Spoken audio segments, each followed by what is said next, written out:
Avi Fisher. I run Longcast Advisors. I started in 2015 after a dozen years on the sell side, covering industrials at BMO and Credit Suisse. Longcast, I'm going to introduce myself and then Roy. Longcast is a small and microcap focused investment manager. I consider it the food truck version of a hedge fund, meaning I invest towards total returns but operate through a low-cost SMA structure. An early investment for Longcast was ARI Network Services when Roy was CEO and Bill Nerthen over here was a CFO. They struck me then, as they still do today, as high-quality, large company managers working for a microcap. And I think that's the kind of management team we all should be looking for. Part of my investment process, which I picked up while working as a private investigator, is doing deep due diligence on my management team. So back in 2015 or so, I talked to your old boss, Andy. I don't remember his last name, who shared insights into Roy's drive, ambition, motivation, and integrity. He started his first company as a teenager in his parents' house, guy told me. I think you keep investing in people with these attributes, and that's how I came to own Research Solutions. I started buying the shares when Roy was made CEO. I've grown my position along with my confidence in his work and the improving operations under his guidance. I'm going to tell a quick story about Roy. ARI under his management was cash flow positive, and they reinvested that cash at high rates of return, which I expect is happening, will be happening here, has been happening, will continue.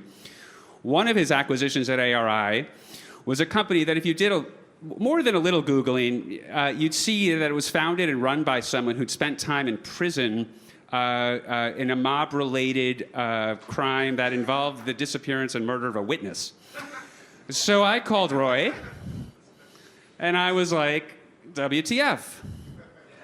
I was really struck by his response, which is why I'm sharing it today. He described someone who was born in a pretty dysfunctional environment and under the sway of some pretty bad siblings, but in his mind had a great deal of entrepreneurial instinct, who'd started his business while in prison, and where I, and likely many others, just saw a criminal record. I was impressed that Roy saw an entrepreneur in the rough, someone with a great deal of promise, was willing to take on the risk for what he thought, and I think that turned out to be, a low-cost, high-reward opportunity to capitalize for shareholders. And I don't think there are a lot of executives out there that would have done that. So I was really impressed by that.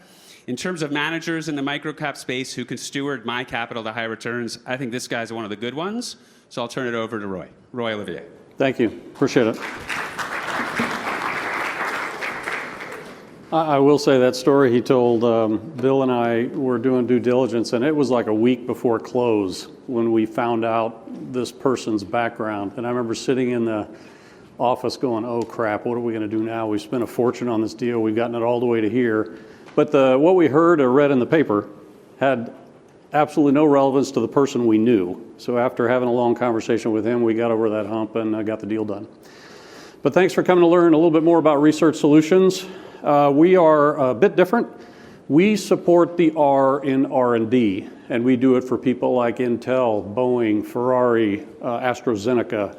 Basically, anybody that is a research-intensive organization is a candidate for our tools and solutions. And I'm just going to walk you through a subset of the deck. We certainly have the entire deck on our website. But at a big picture, our mission is empowering research-intensive organizations to accelerate innovation.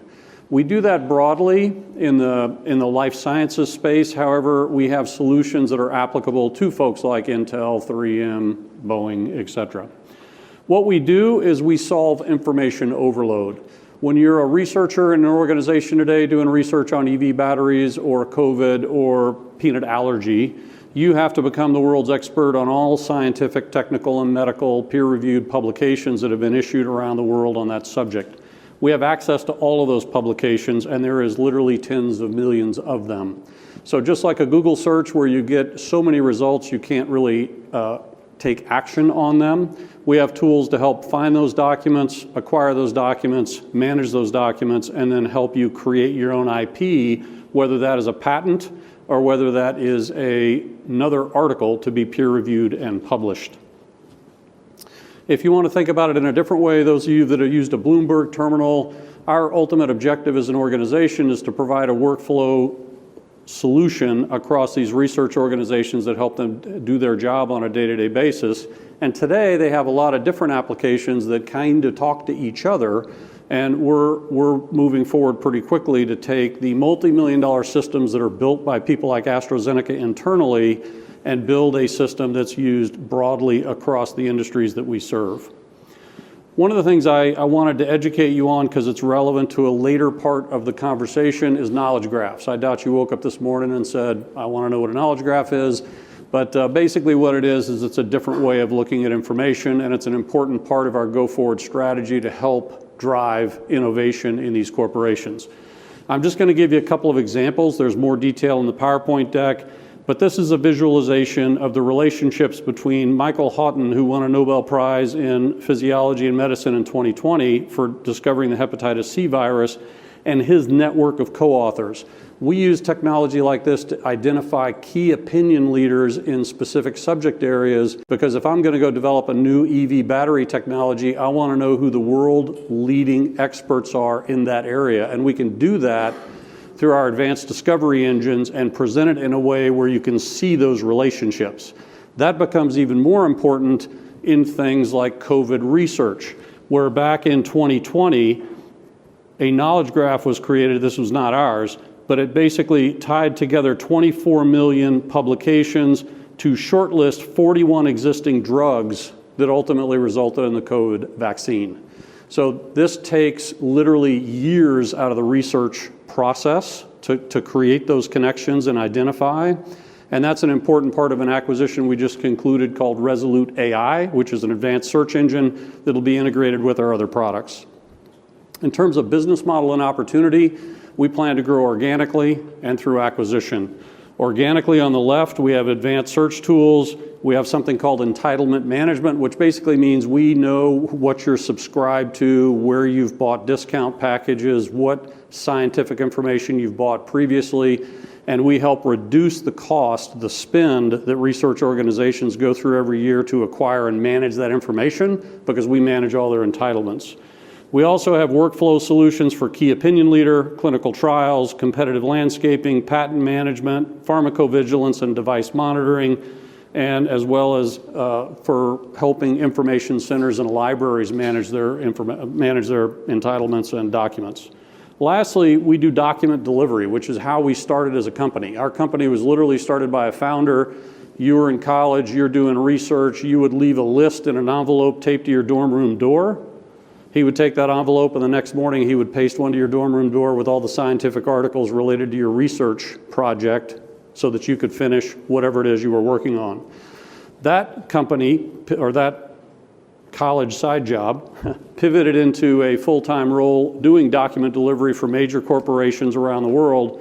And then about 7 years ago, we pivoted to developing a SaaS software solution that helped do that, and now much, much more. We also plan on the right growing through acquisitions that will help us expand our total addressable market, that will help consolidate competitors and expand our margins, and will enter new geographic markets to drive growth.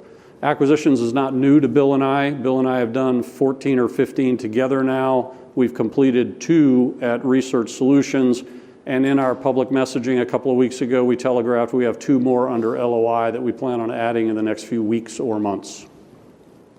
If you're wondering, we service the corporate market, academic markets, government markets, and individual markets, but 90% of our revenue is derived in the corporate market today. So our customers are typically pharmaceutical, biotech, and then we have 60 some odd other vertical markets where we have installs, including cosmetics, food, oil and gas, legal, anywhere where there's research happening.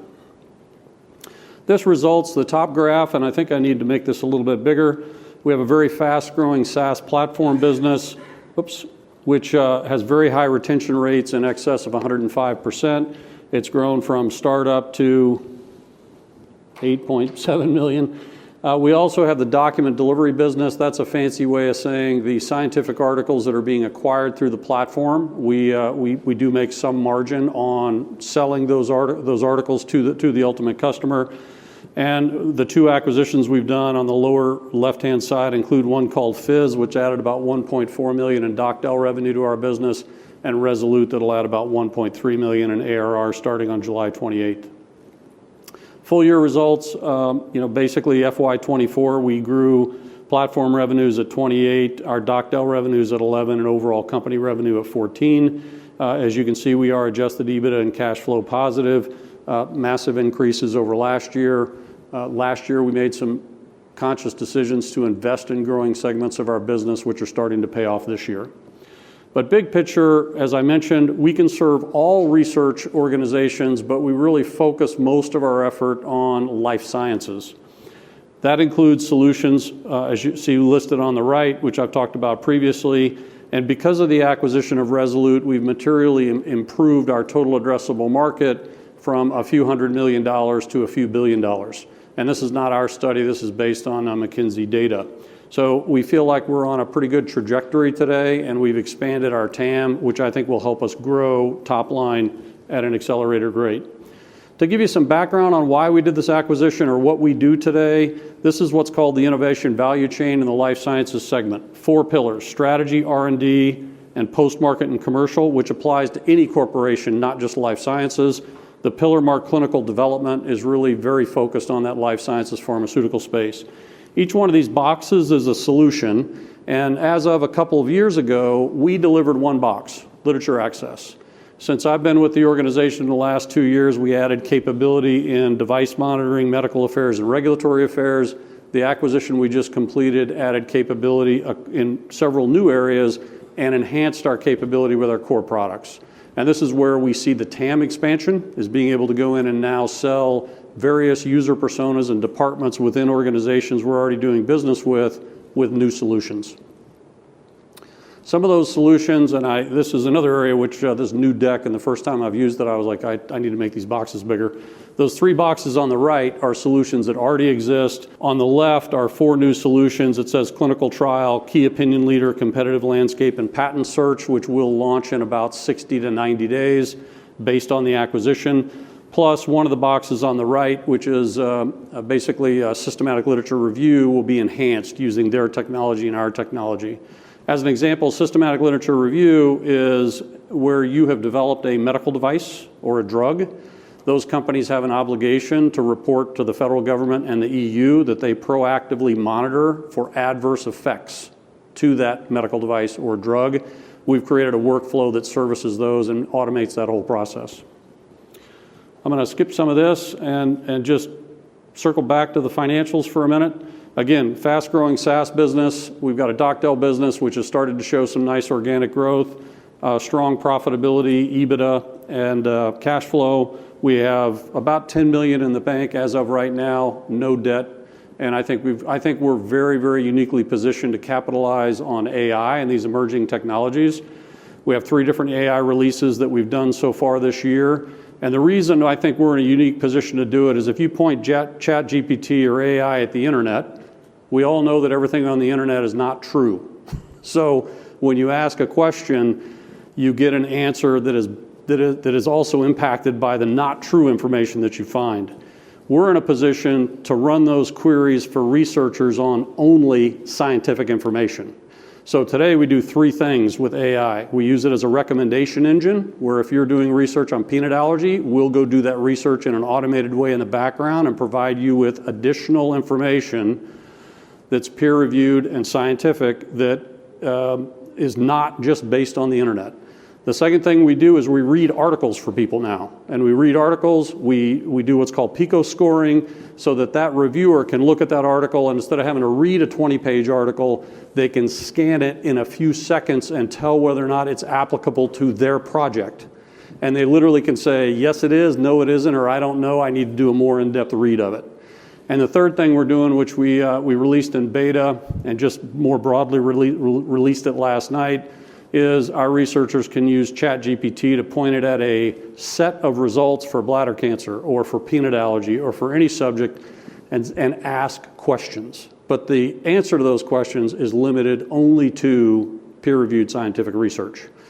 And I think we're at a great intersection where we've had long-standing relationships with the publishers of this scientific research, and we have long-standing relationships with our 800 to 900 corporate customers and tens of thousands of researchers that use our platform to bring AI into a workflow solution that actually saves those researchers time.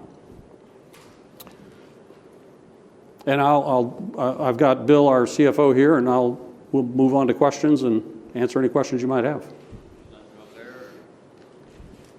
So I solicited questions from the audience already, and I'll just sort of ask them in some order. When you first started, you did talk about reaching a 20 million ARR target, I think by 2025. You didn't mention that here. Are you walking back from that or walking away from that? Is that not out there anymore? Yeah, just to give a little context to that, I think we were doing 4.5 million in ARR at that time. We did say we want to be at 20 million in 3 years. And I think there was an organic component of that, and there was a M&A component of that. The M&A component of that was we needed to acquire one company per year doing about 3 million in ARR. We are clearly behind on the acquisition side. We've only done 2 acquisitions. We should have done 3 by now. We certainly did not add a 3 million in ARR on each one. However, I mentioned earlier that today we've closed Resolute. We have our current ARR, which the total of those 2 come in at about 11. We have 2 more acquisitions that we've publicly disclosed, which will add over 4 million in ARR, and that's as of this point in time.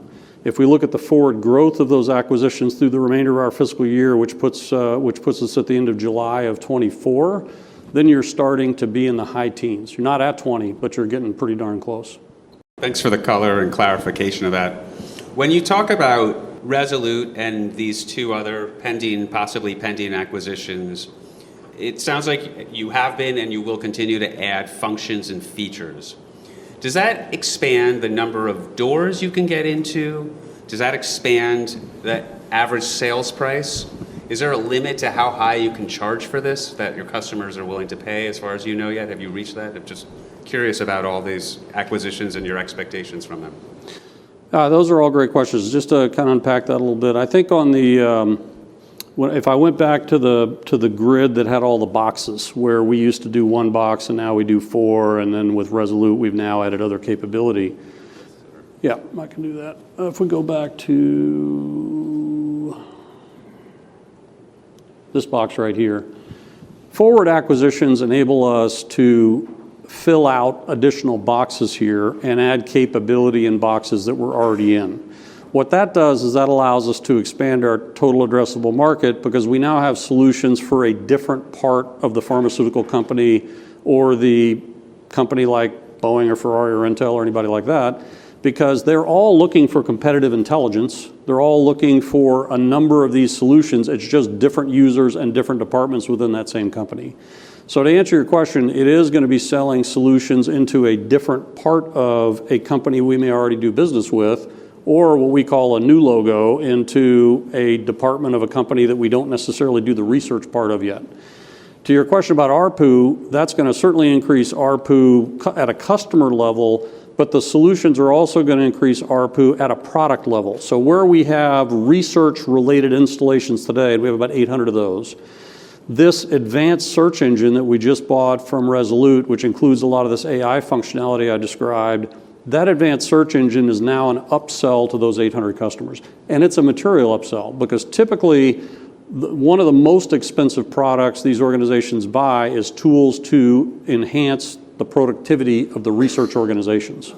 And so our average license fee is about $11,000 a year in SaaS revenue today. Your typical advanced search engine typically starts in the high 40s per year. So we think we'll see ARPU increase in our existing customer base in the research segment, but we'll also be adding other segments into those companies. And do these new boxes filled, does that enable, do you now have to displace someone else who's been solving this problem for your customers? That's a great question. In some cases, yes. In some cases, no. If I just take search engine as an example, we know from surveys that around 50% of our customers already pay for some type of advanced discovery tool.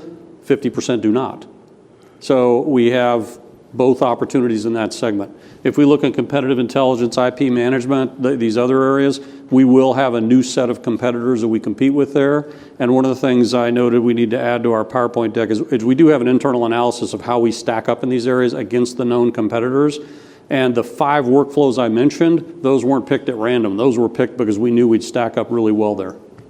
And I wonder, based on that, if you could talk about your current sales cycle, how long it takes, who in the company you're selling to, and then as this evolves, how you expect the sales cycle to change. Do you have to sell to a different person within that organization? Yeah, great question.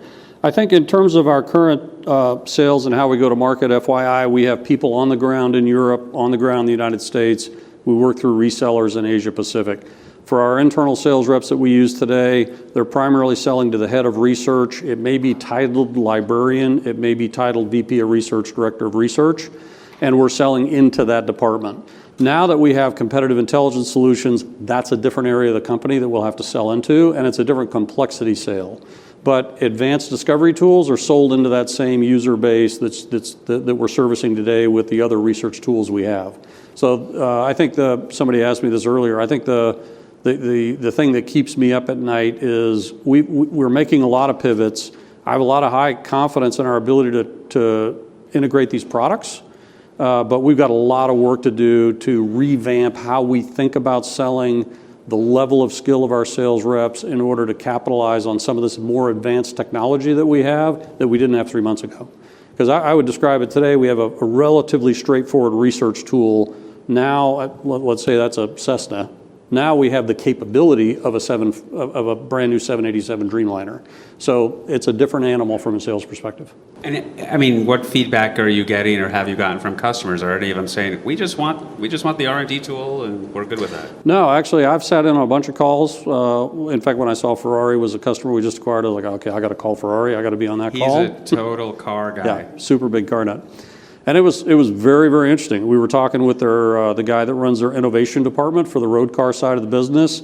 He's like, yeah, we use your tools to identify new technologies you want to embed into our car roadmap over the next 5 to 10 years. And immediately we encountered, I need additional seats. And by the way, I want your other research tool, the Research Solutions historic research tool. I need that integrated into this because right now I use this for the search. When I'm done with the search, I have to take the results and I have to go to a third-party vendor to go get that information. If I put our two tools together, he can just push a button and within 30 seconds he has the information. So he was super excited about bringing those two technologies together. And we've had a number of calls like that on both sides where somebody wants to add DocDel, our Article Galaxy capability, or our Article Galaxy capability customers are very interested in the advanced search. Does the Resolute AI fit into the Article Galaxy product? And if so, how? Can you talk about how that? Yeah, so Article Galaxy as a workflow tool, it has a search engine. You go in, you search for peanut allergy, you find a ton of results, and then you click to get your results. And then it has what's called a references section where we manage all of your documents, and you can go in and mark them up, and you can do all that stuff. You can create a shared folder for your research team, et cetera. And so what the Resolute product is it's a much more advanced search engine. Think of it as like a Google that has a tremendous amount of filters that don't exist in Google, where I can really start to narrow down that general peanut allergy search into something that's actionable. And I can also create and look at the relationships between the authors, the various terms in that document, whether it's a gene like blue jeans or a gene like a gene, or the word could also mean drug. And we allow that researcher to see the relationship between all these concepts that you cannot do with Article Galaxy, but you now can do it with the Resolute product. So, switching gears a little bit, because you also sell into academia, and you've announced some deals with a Danish library, I think a Japanese library. Can you talk about what problem you're solving for these libraries and what the either revenue or cash flow dynamics are likely to be from them? So what we're trying to do there is we have a version of Article Galaxy that we sell into corporate for a library, and basically think of it as the university library. And we tried to sell that product, and we discovered there's a whole interesting dynamic about budgeting and selling into university libraries that have a lot of downward pressure on their budgets. So a year ago, we split it into a free version and a paid version, and now we don't care if we get the free or the paid, we just want one of the two because we can upsell the free later once we get them using the product. But typically the work case is you're a student or you're an academic in this university, you're going to log in, you're going to do a search for peanut allergy or whatever you want. And the first thing the library is going to do is look through their entitlements, where they have subscriptions, what information do they have. The second thing that happens is they do something called interlibrary loan search. They search any of the libraries they have a relationship with. But there is no third thing that happens unless you have our platform. And the third thing that happens is if you don't subscribe to it and you can't get it from another library, but information exists, how do I get that? And if I'm doing research, I need that.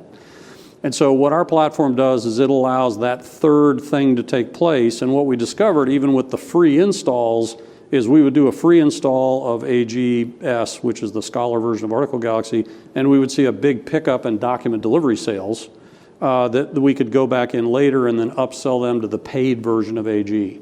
So what we sold Denmark, and it was a countrywide deal, and we're now working a number of those deals because we like them, is we sold in one contract an agreement to provide Article Galaxy to all of their libraries, capture all of their revenue associated with non-subscribed, non-interlibrary loan revenue opportunities, and then upsell them to the full featured version of Article Galaxy.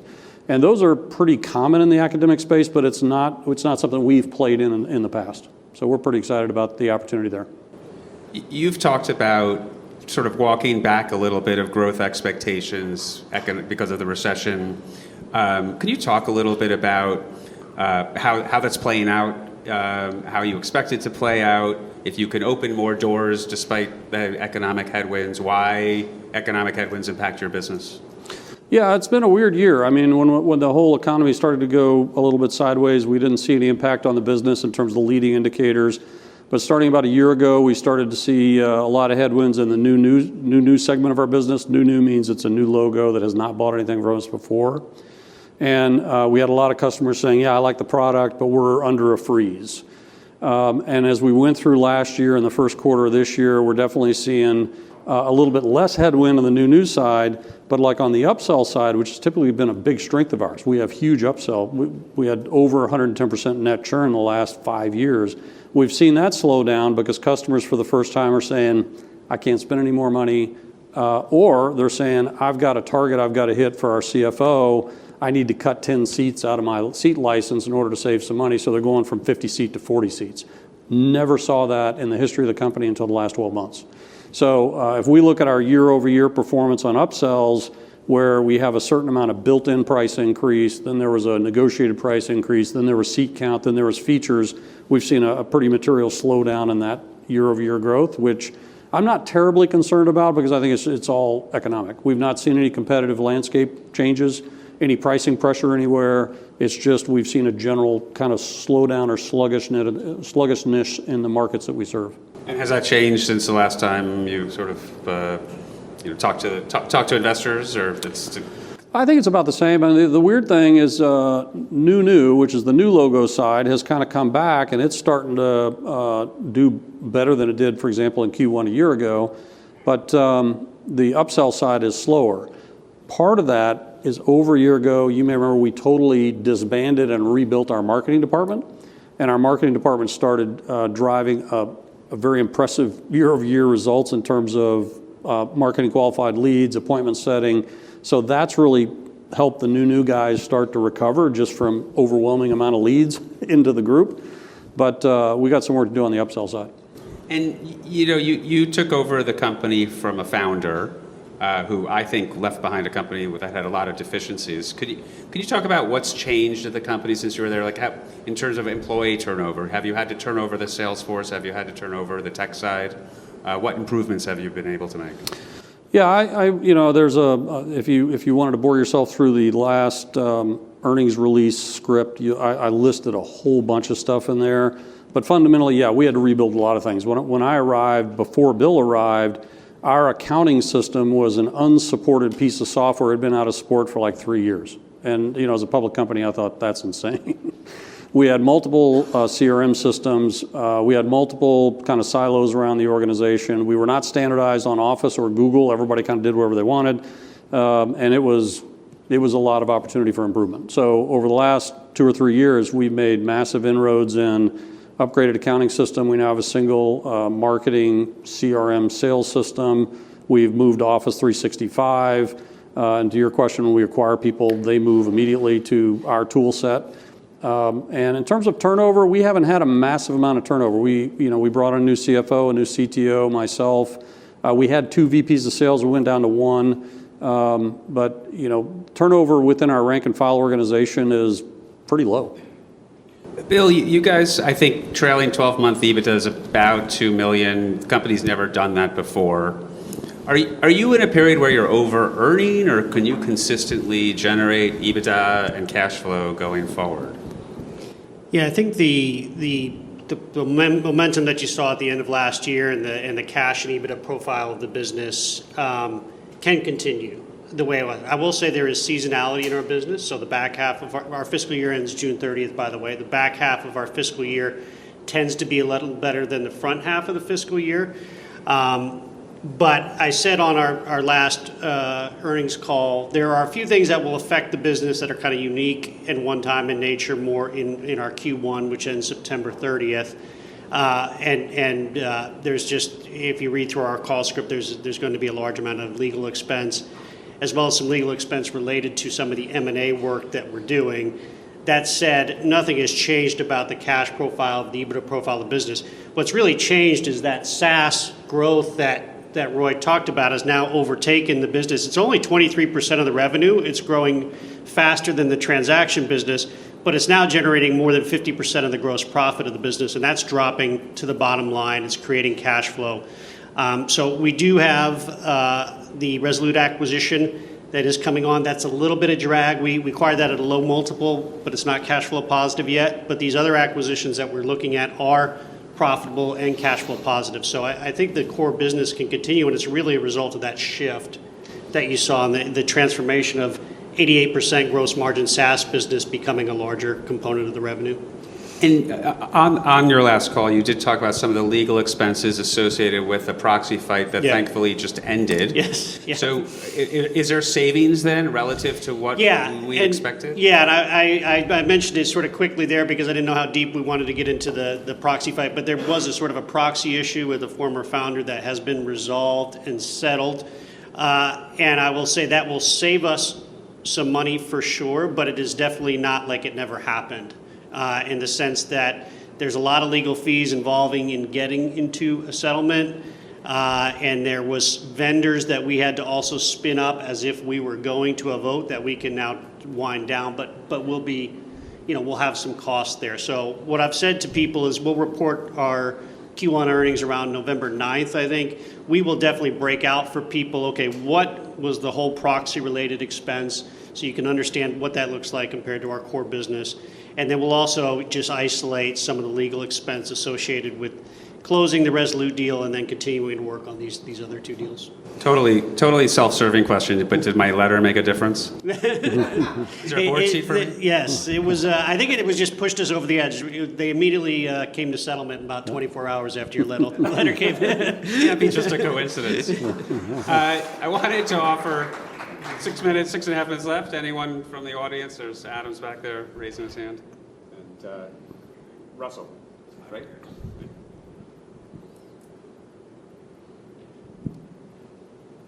The acquisition, this Resolute AI acquisition, so you're describing kind of a big potential boost just in terms of the market opportunity from that deal and additional revenue that might come from that in the medium to long term. Just curious,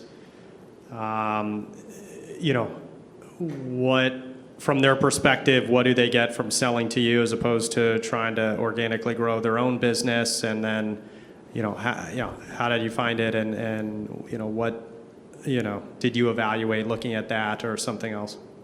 Yeah, good questions. I would just say that when I got here, we pulled every company name we could find out of every employee's head. We started with a list of about 200 companies. We hired a contractor that we worked with at AirEye as well, and he kind of chases those deals. We probably looked at 15 AI companies over the last 18, 19 months. Certainly in the beginning, and the reason we're behind on the M&A aspect of our $20 million target is that valuations a year and a half ago, 2 years ago, were ridiculous. We had people wanting 15, 16 times ARR for a cash burn situation. So the market kind of came to us over the last year. In fact, multiples peaked at about 16. They just hit the trough at about 4. They're now back up to 5.5 to 6. And so, the market kind of came down to where something was actionable for us. But from a Resolute perspective, they were VC backed, they were burning cash. VCs aren't putting a lot of new cash into stuff. So it enabled us to buy a piece of technology that a year ago we would have paid 10 times what we paid for Resolute to get. And I'm glad we waited because we didn't overpay, but we looked at a lot of deals, and we'll continue to look at a lot of deals going forward. I think there's 2 hands back there.